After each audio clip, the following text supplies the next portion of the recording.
Okay, this will work.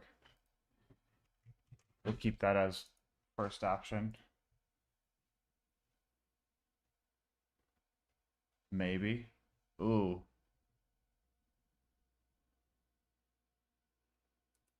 Okay, that's a little too bassy and too fast. I just need... That's a classic. Two doesn't really give heart. Can you guys hear these two?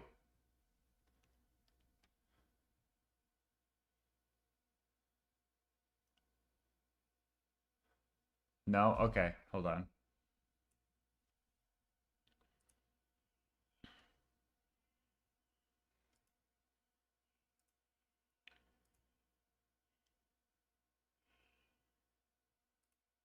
Alright, here's option one. Here, let me turn the music off. Here's option one.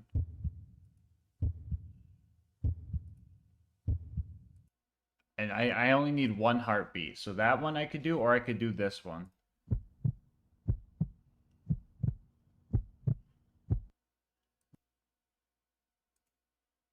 Oh no, I thought I just closed it. Last one? Okay. Because I could also do...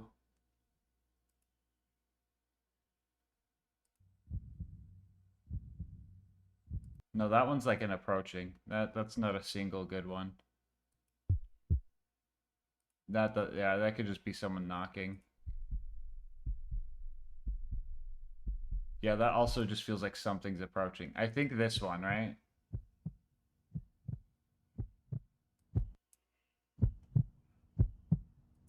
We like this one.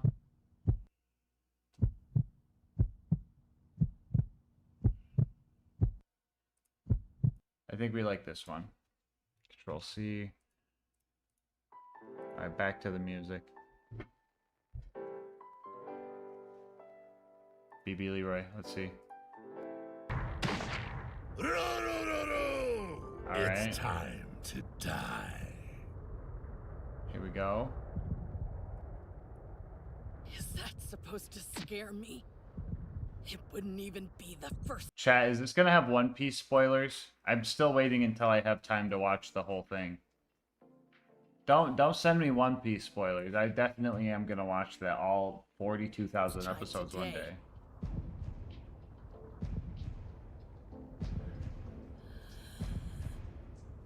Keep breathing. Come on, heart. Yeah. Beat louder for me.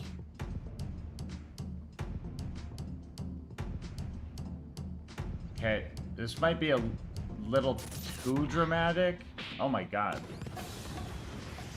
Chat, I am not editing this. That is too much.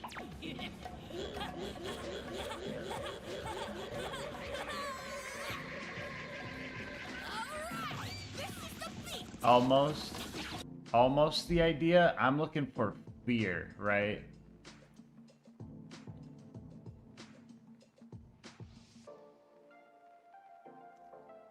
I got the sound I need. The idea is like...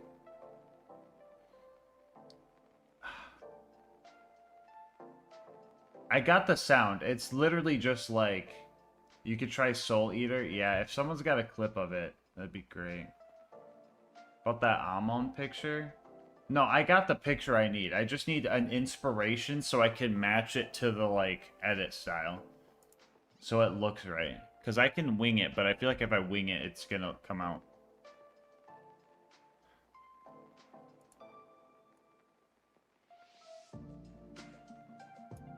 Let's wing it.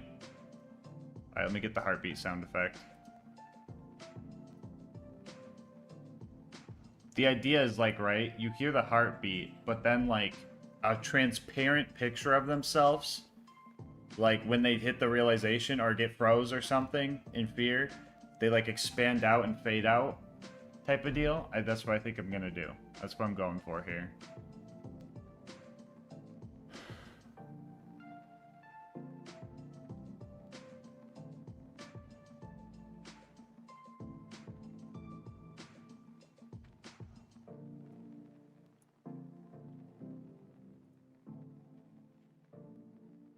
Ooh, this is the fun part of editing. Hold up. Okay, YT DLP interface.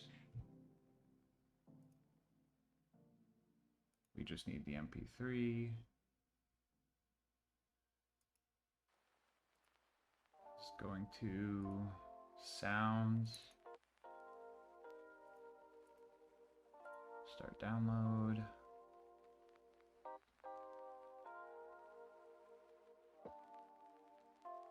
Done. Thank you, ITDLP. You know what I mean? Yeah, yeah. I'll find it. Let me see this one.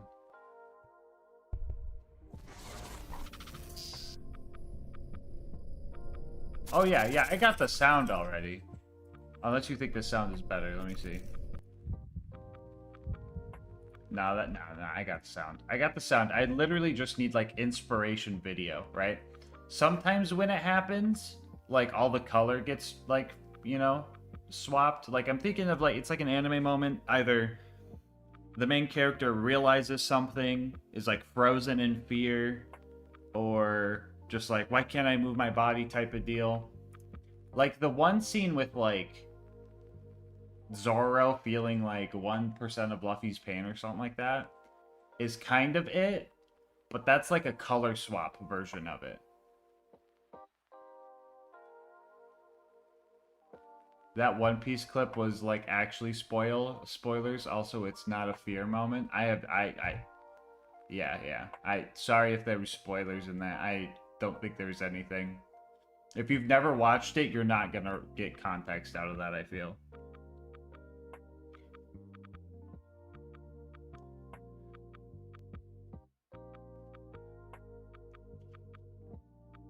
What? How do I say it? Is it Luffy? Is bro a Lufa? Bro's first name is Monkey, isn't it? Luffy? Oh, sorry. Okay, bro. Look at these nerds in chat, bro. What next? Anime Booba card pack? Oh, Cletus did one 16 minutes ago. Cletus! I missed it. I'm sorry.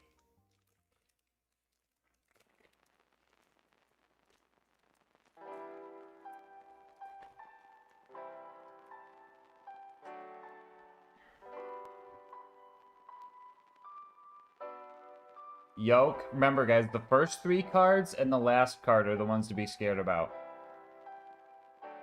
Blockhead. Alright, we're safe. Now we get the anime ladies. Oh. They. Okay. Tricky. We get 2 support cards, so 4 play. And then world premiere. And now we get an anime lady and a 9. Okay.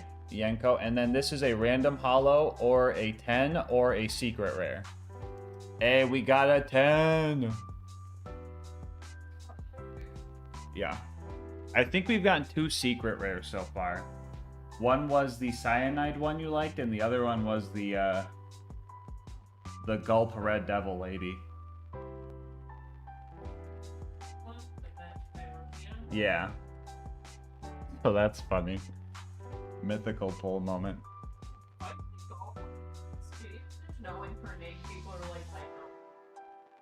Yeah, yeah. People who know, red flag.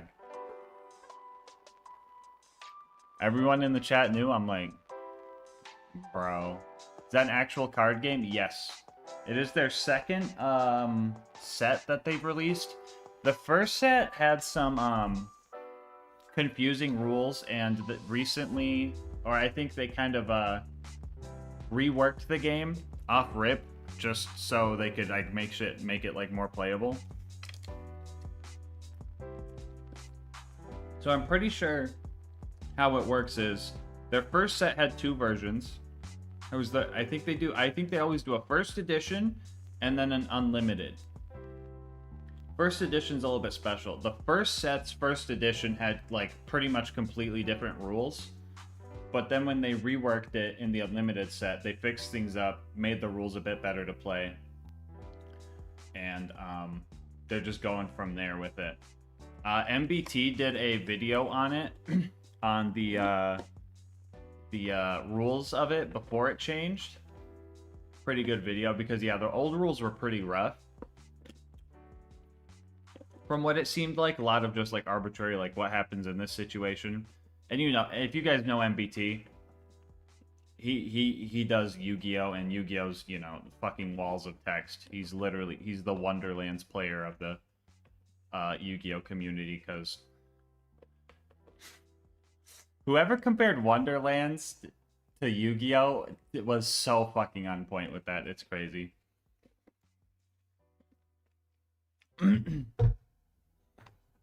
But yeah. He did a video with another VTuber. They played a few games, but I think the rules were pretty rough then, and then they changed them. I haven't got to play because the first 4 boxes they sent were the original rules. So I'm like, well, I don't want to learn the first rules and then learn the second one. So after we get these boxes opened, which we got 2 more packs here and then 1 more box, me and Alyssa might make some decks with what we got and try it out. Do you know when BL4 Steam preloads begin? Nope. We've been checking, though. We do get the game at 11 a.m. tomorrow, and I hope preloads start so not everyone's just fucking spamming the server.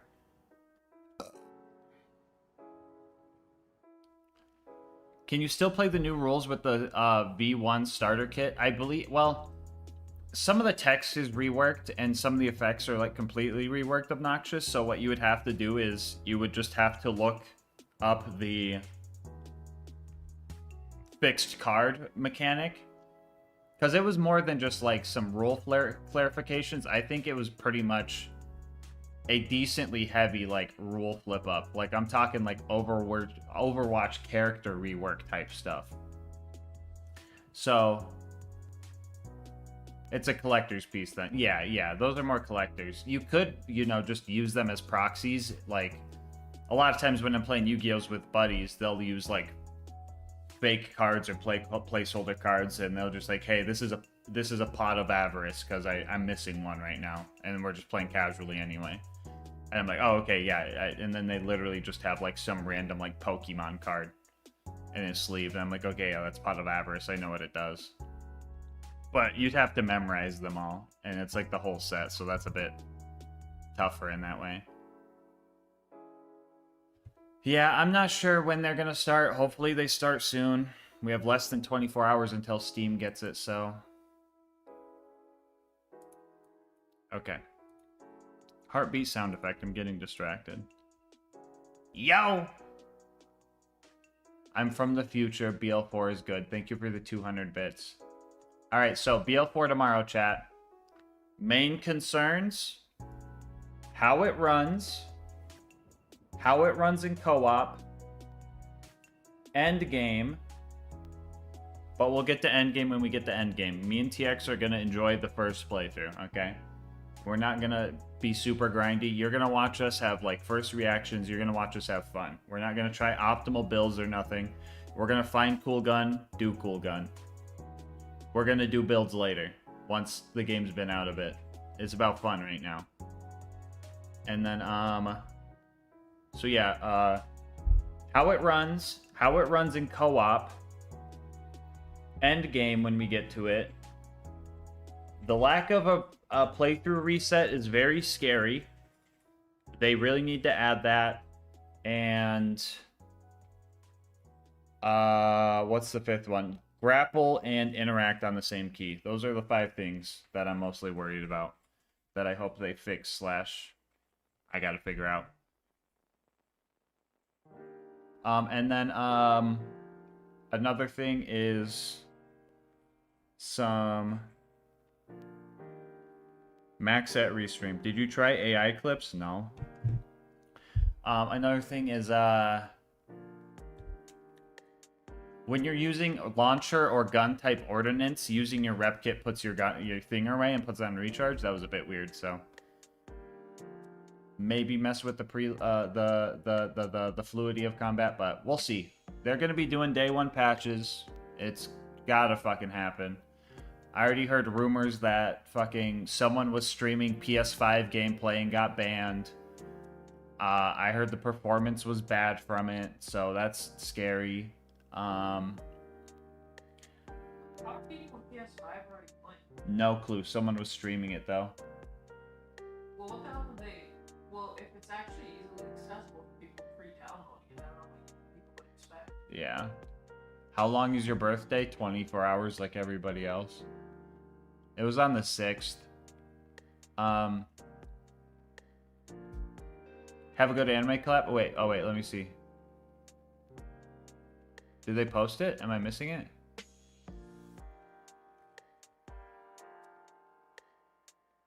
Performance looked great on the PS5 from what you saw? Okay. Did you see the illegal stream, Oblivion Geek? I heard, it's one of the talk show host guys. Conan played it and they had a game crash. That's funny. So yeah, the optimization's a little scary right now. Subathon General, let me see.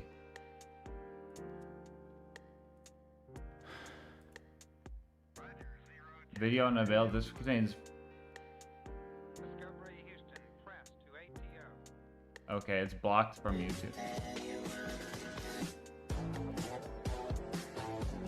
Yeah.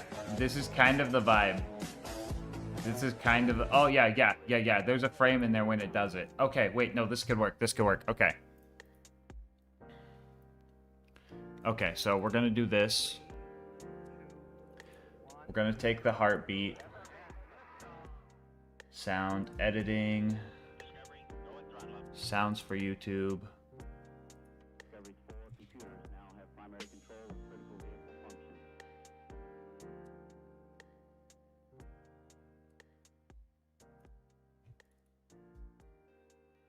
Oh, we're gonna turn this down because it's gonna be loud.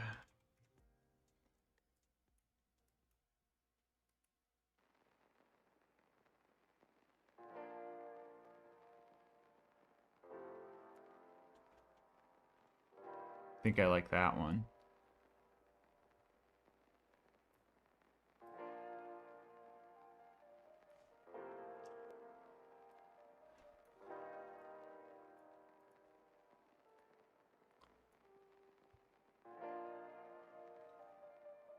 So frame 1, we drop. Okay, so we're gonna do position, scale, the opacity, whatever you want to call it. Set that to 0.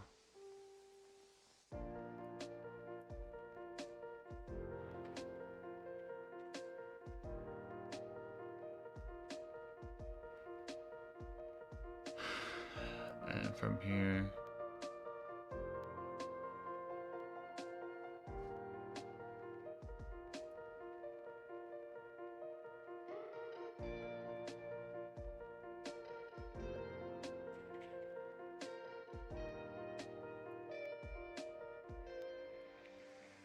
well, let's go back.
The background music's freaking me out. I need to turn it down for a sec, sorry.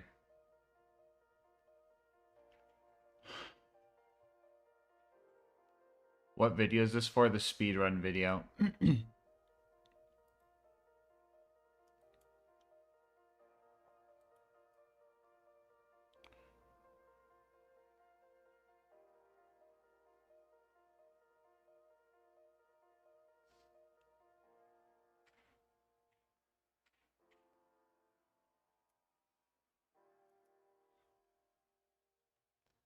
All right, we'll move that.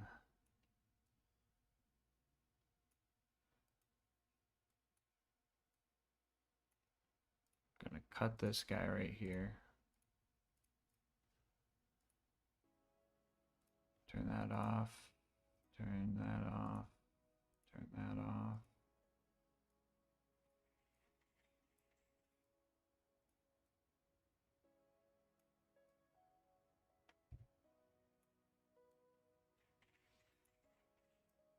Could just delete the crop, honestly.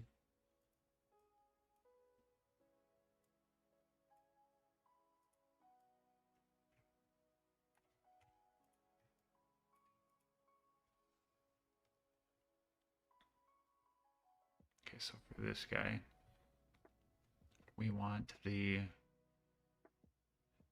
anchor point.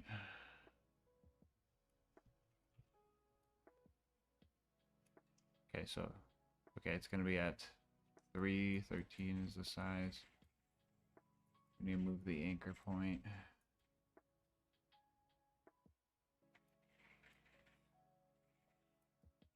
to be right here. How do I add grid lines?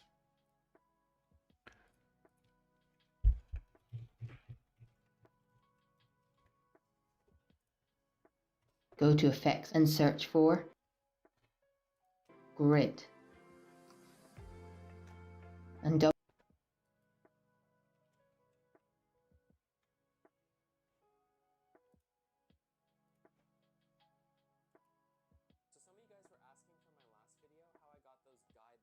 On my viewport. Shout out Infainer. So I'm going to show you exactly how I did it. So the first thing you're going to do is make sure that you click on the viewport. Then you're going to come up to view, make sure show guides is checked, and then check show rulers. And then you'll notice the rulers pop up in your viewport. Now all you got to do is just click and drag, and you can easily mark the eye line and even the vertical center. And you could just keep adding a bunch of them if you want. You can right click. Wait, how do you do that? And you can easily mark the eye line and even the vertical center. And you could just keep adding a bunch of them if you want. You can right click, press edit guide, change the color. And you could toggle your guides on and off by clicking this little button right here. If you want to completely remove the guides and start over, go back to view and press clear guides. Alright, I hope that helps. I'll see you guys in the next one. Peace. So some of you guys were asking from my last video how I got those guidelines on my viewport within Premiere Pro. So I'm going to show you exactly how I did it. So the first thing you're going to do is make What's sure half of that you click on 1920? the It'd be viewport. Then you're going to come up to view, 960. make sure show guides is checked. So we're gonna and put then check that at show the rulers. 960. And then you'll notice the rulers pop up in your viewport. Now all you got to do is just click and drag, and you can easily mark the eye line and even. Perfect. Thank you for your YouTube short. I big appreciate. And then by 1080, so it'd be 540.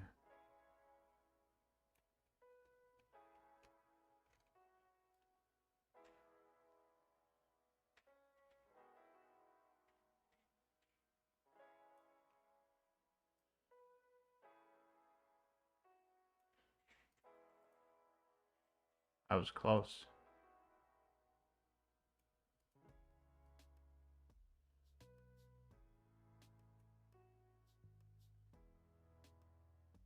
Okay.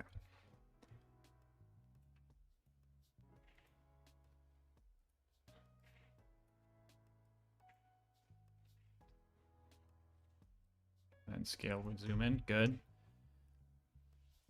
Mark that for scale. Mark that for opacity.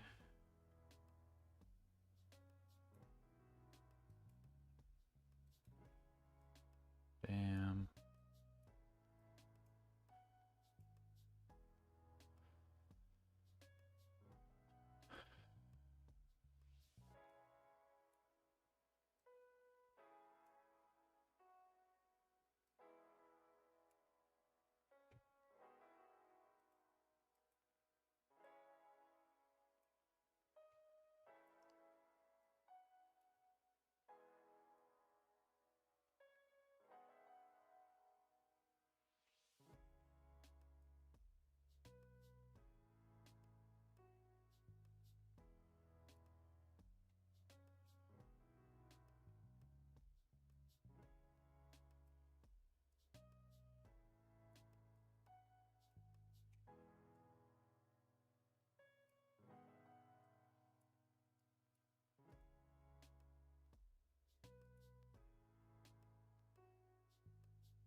112 should be 36.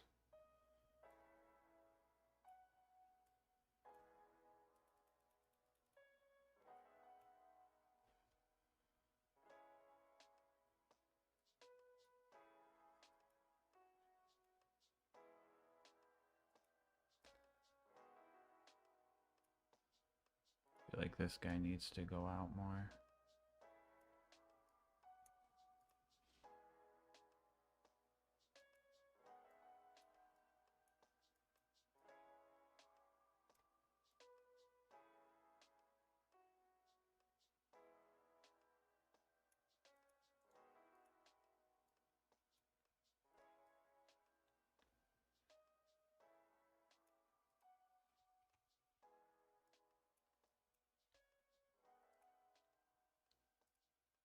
I can turn the music back up for you guys. Chat dude, pause this scroll. Okay. Been a lot of birthday subathons. How many times have you aged? 27.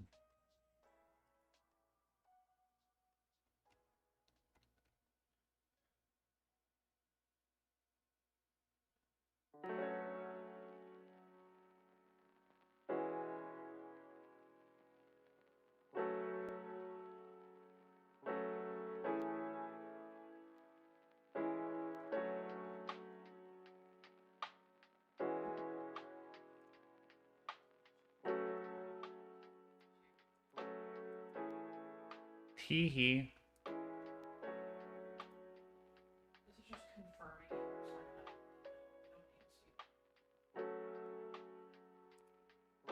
My bad. I just sent everything because I was overwhelmed.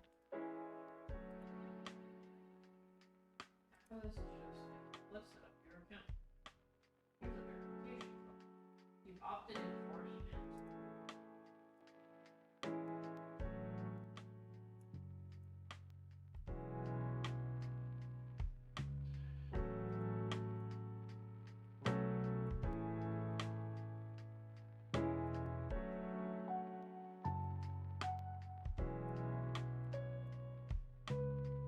No, undo what I just did.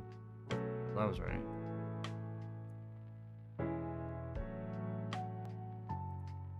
Right? Yeah, that was fine.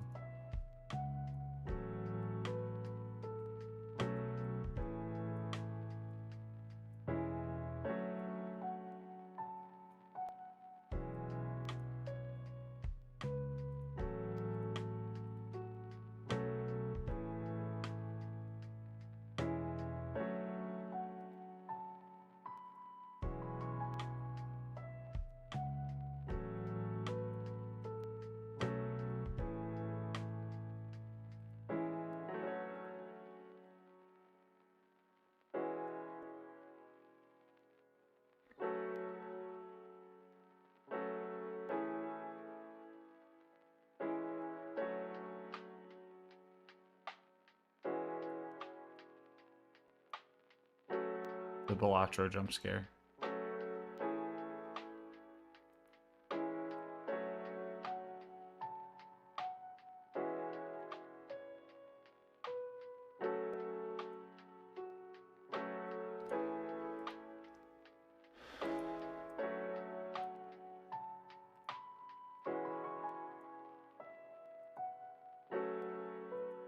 Oh, that's better.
Yeah. Why? I'm laughing because I feel like everything happens like all at once for me, and I do things so back to back. Like I just had a text saying sister got an accident, and then of course your phone rings, and it's like it was delivered. I was just on another phone. So You're yeah. it was the passenger side and the airbag. It's more like she's probably fine. The car. Oh, she wasn't driving? Well, she was driving. Oh. I was on the passenger side, so any collision would have been not Gotcha. on her side. But Was it? I'm glad she's okay, but was it her or was it? Are you not sure? I don't know if my. Oh, okay. Gulp. So yeah, I bet your mom's. I mean, I don't know how elevated other than my mom's like I'm driving. Yeah. The protectiveness is kicking in. Yeah. Mm-hmm.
Hello, Lit.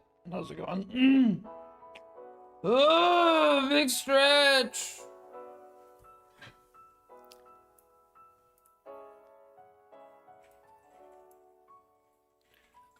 What the fuck is going on with this?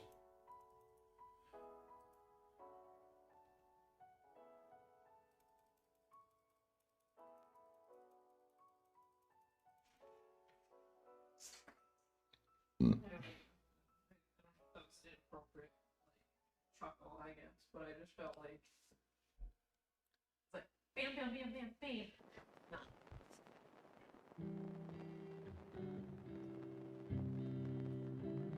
I'm kind of curious how fucking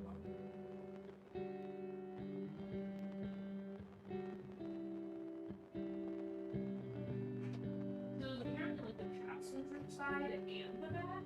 So like it's somebody like I think it's like the back is I mean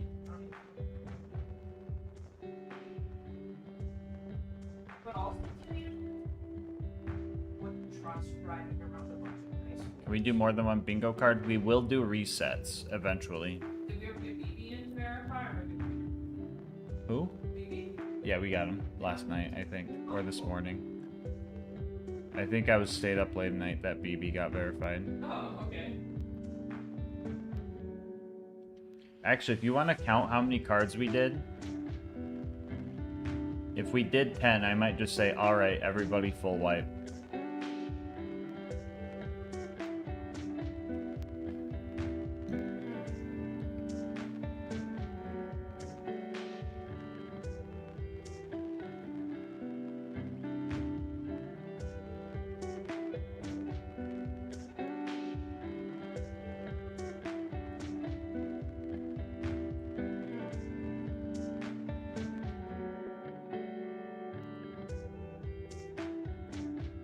Congrats.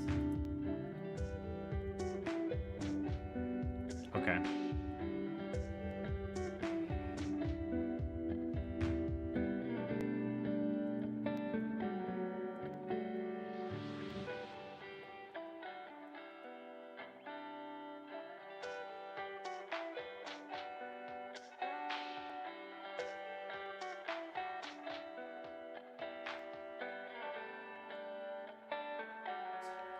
Okay.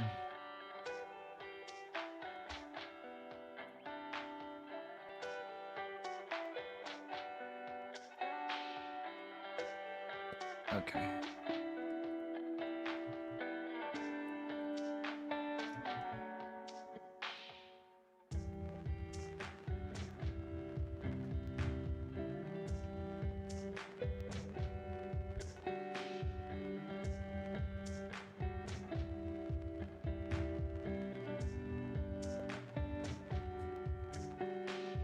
Look at this.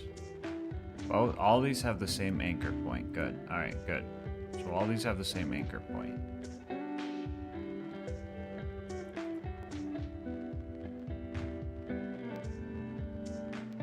So we put him here, right? And we want him to be lined up.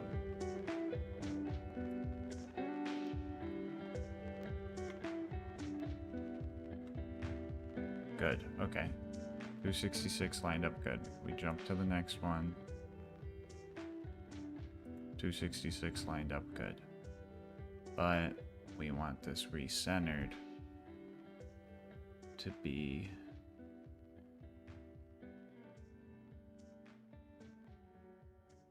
like this. Good. So when, okay, slides open.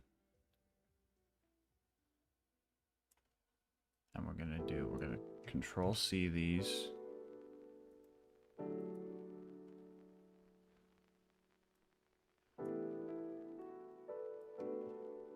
We're gonna paste them so they hold it.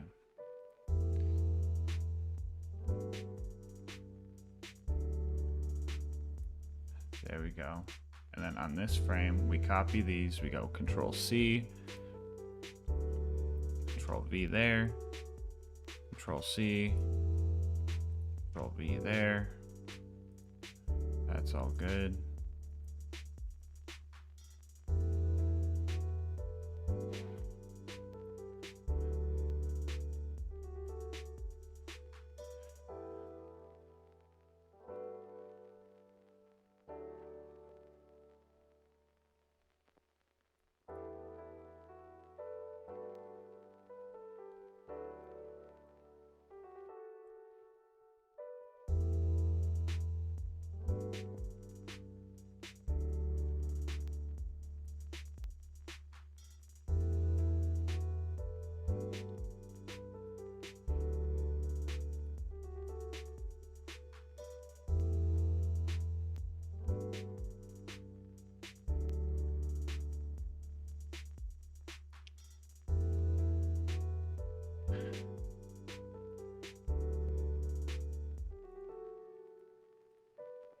Yeah, this looks.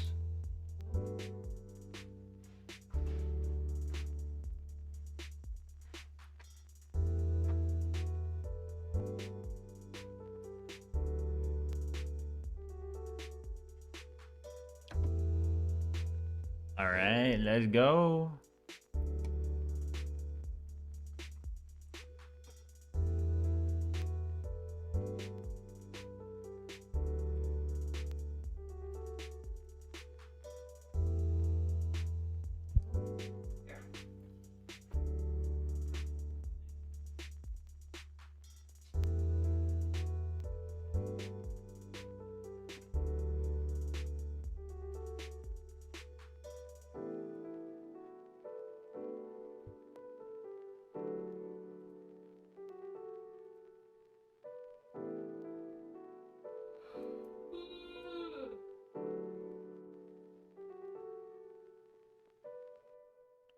All right.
Excuse me.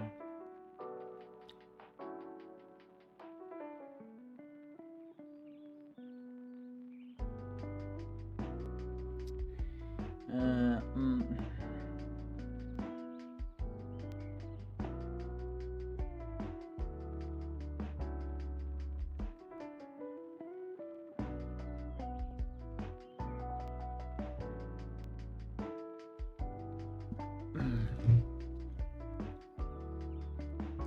All right, shout out Cold Bean. That was big help.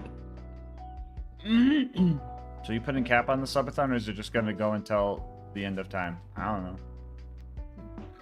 There's no plan for a cap as of right now.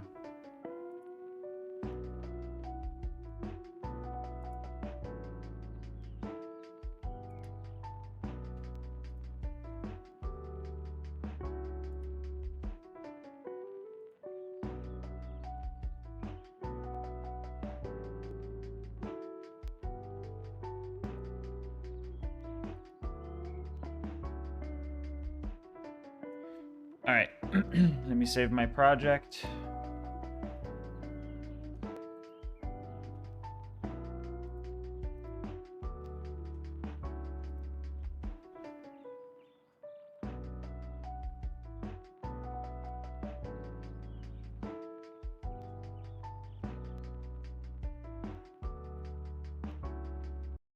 All right, gang.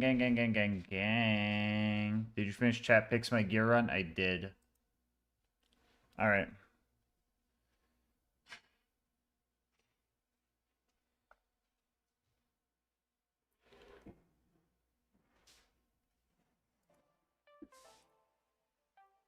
Who up having to poop right now? Me. All right, hold up.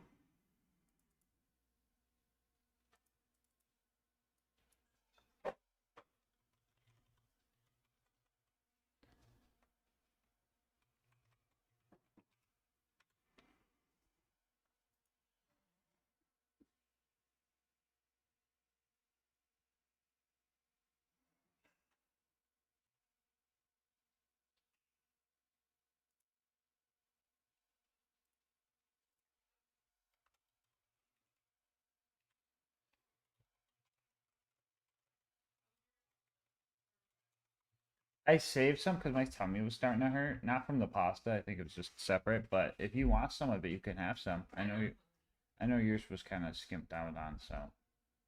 Well, I got a piece of bread. Wow.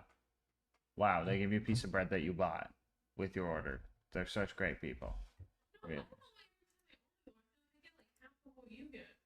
Like, these cost the same.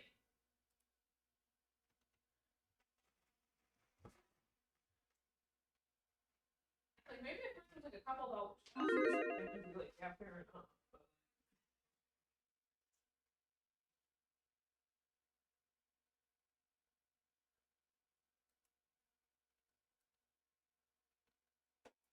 Okay, so.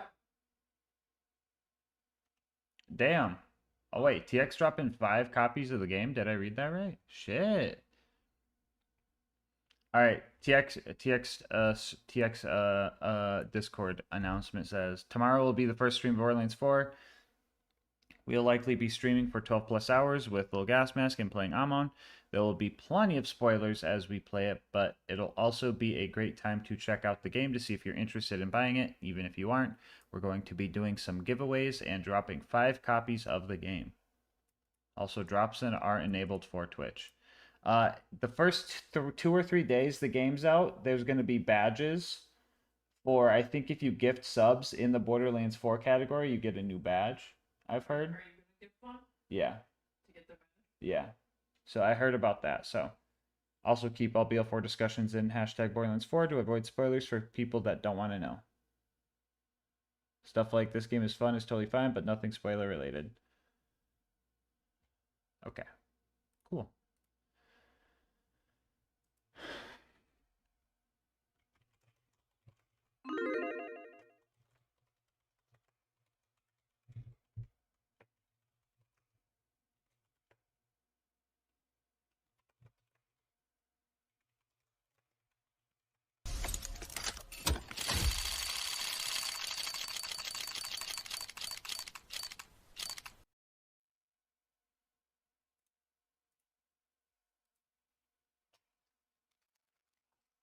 Jingle, jingle.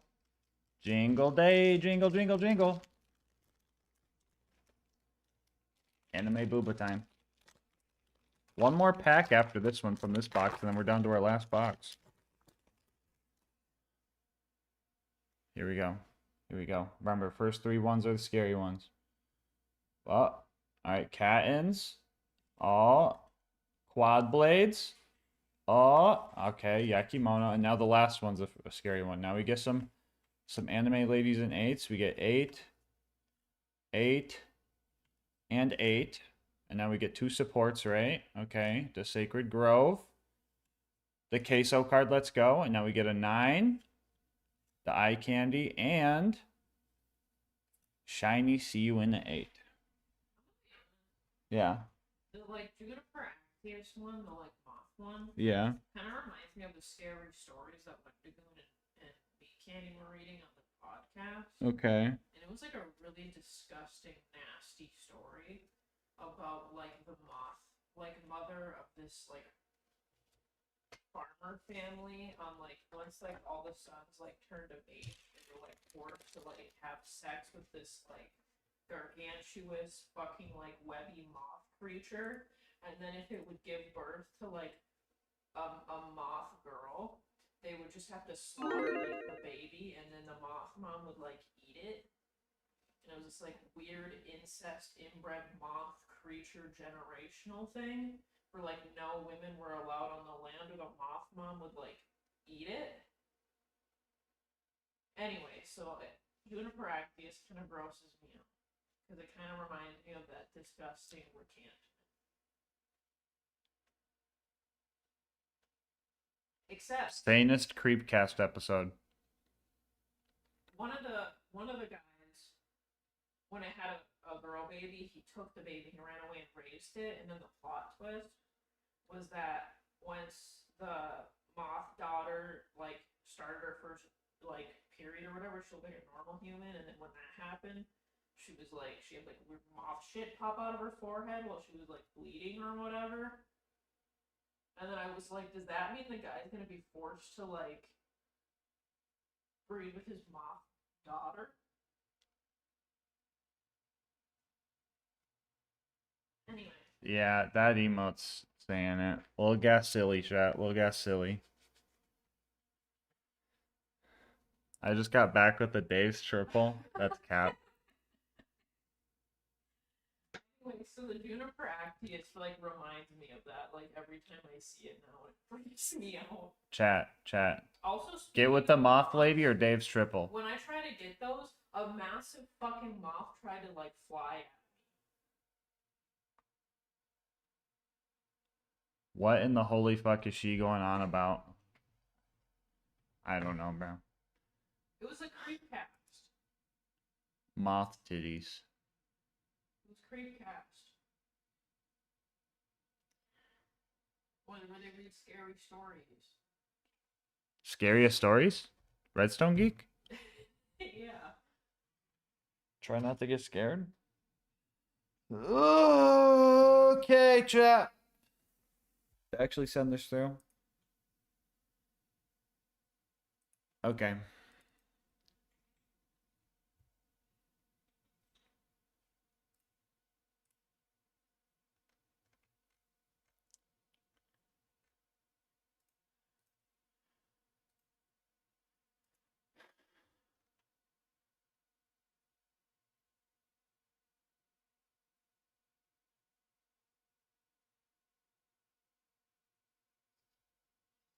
Alpha, it's just cursed. Bad things happen when you eat it. Bad things happen when you eat the Dave's triple.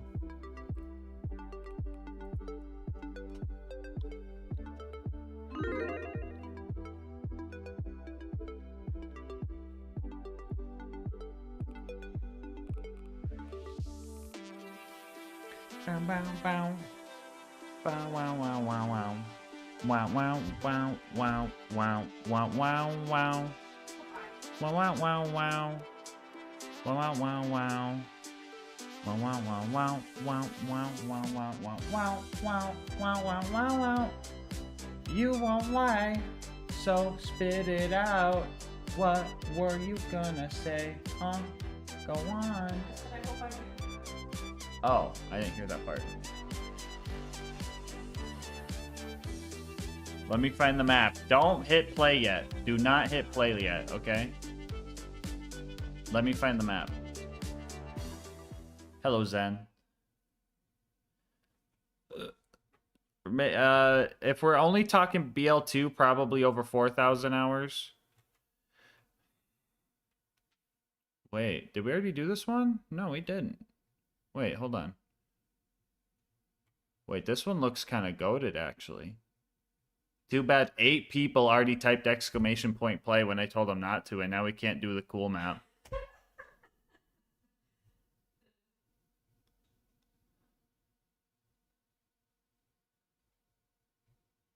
Alright, exclamation point play. This is for a Gamer Subs $50 gift card to give away. Exclamation point play. Alright, I'm here. Where's the baby? Where's the baby at? Where's the goo goo gaga? Where's she at? Where's she at? Where's she at? Really? With the bow.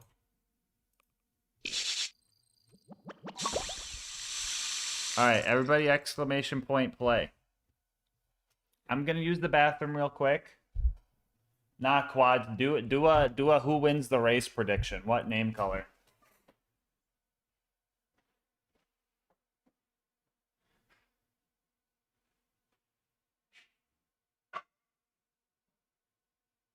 Also, everybody, if you do exclamation play 2 and you're subscribed, you can be a Yeti, or exclamation play 1 and you can be a bear. Just saying. If you're not subscribed, you can still be a bear. If you are subscribed, you could still be a bear.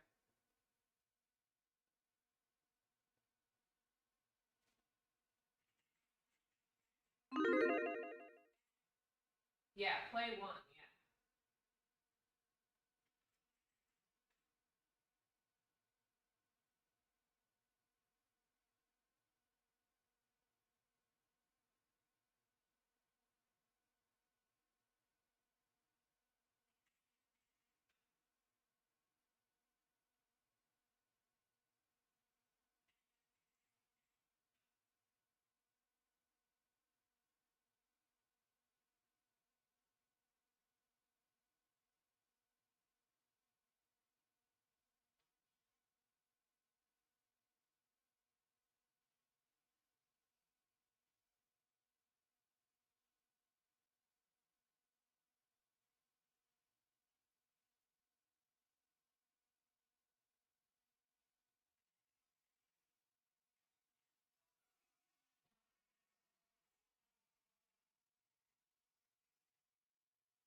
The what? The bear marble. You mean the Yeti? No, on the other side. You can be a bear. You can be a bear. No, you can do play 1. It's like a red bear.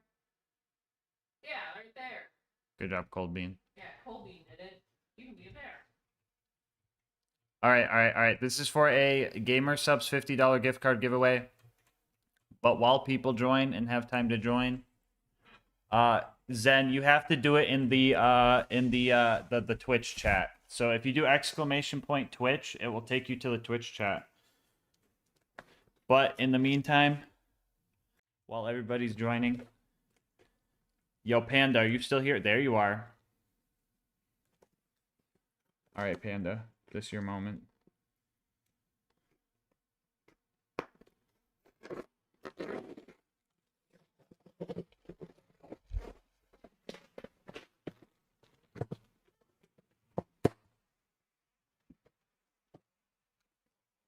Let's see what the subs homie sent us.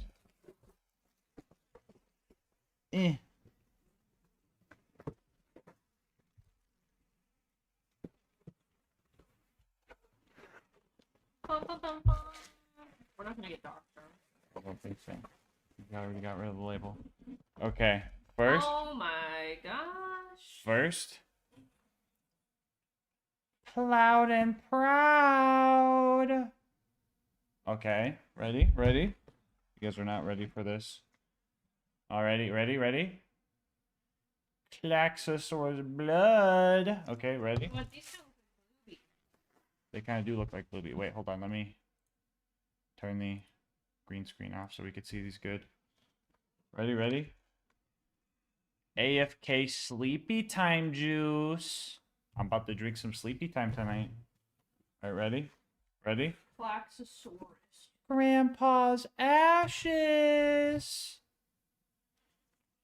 Alright, here we go. Here we go. Have we tried this sleepy time? I think once. But I don't think I tried it with melatonin. Mm. Ready? Ready? Crusader Raid. Alright. Oh, this one's big. This one's big. Ready? BBL. Whoa. I didn't know there was that Reaper guy. Oh, I didn't notice him either. Let me show That's everybody. really cool. Chat, I didn't notice the Reapers on Grandpa's ashes right there. That's crazy. Ready? Ready? I'm hyped for the BBL. Cherry That limesicle. looks super yummy. That Ready? Ready? Blood